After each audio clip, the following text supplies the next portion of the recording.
lot of my life, especially my adult life, I felt this extreme pressure to have to be something or have to achieve something specific. And in a way, it's been this internal battle for me, or this trick of the mind, because I think that we're so within our own experiences that we believe everything we think. And our thoughts, they become these loud truths when they're really not. And sometimes I can overthink and overthink until I remind myself that nothing has changed except for the fact that I'm worrying about it.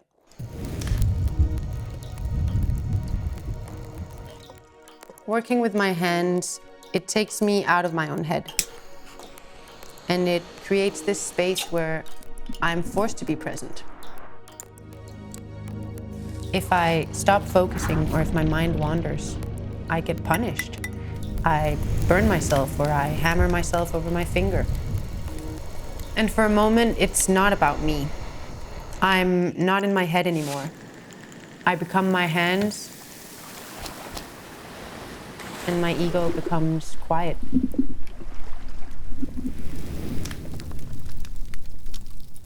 I think I've become so fascinated with this specific type of creation because there's something about working with this kind of material that speaks to the opposite of our mortality.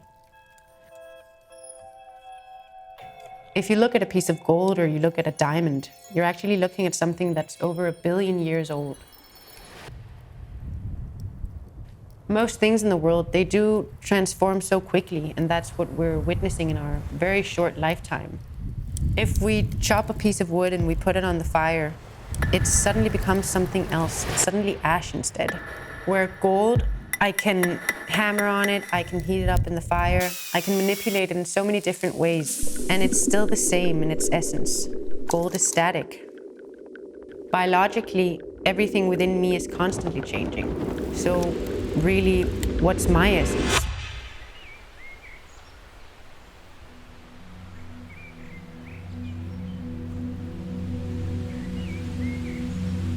In a difficult time of my life where I experienced a loss that changed me, I surrounded myself with plants.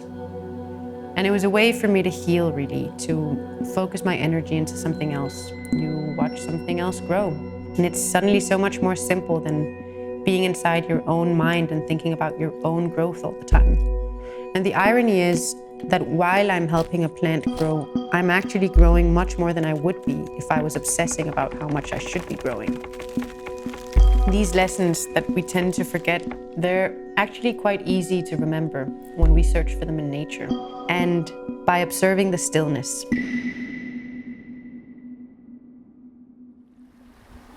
When you go into nature, you don't judge it. It is what it is. You're just going for a walk, you're just observing it. You're not constantly in your mind thinking it should be something different. But we do that with ourselves all the time. The more I can accept things for what they actually are, instead of constantly wanting to change them or wanting them to be something different, the more pure of an expression I can find. Because it's really less about what I have to be in this moment and more about what this moment can be for me.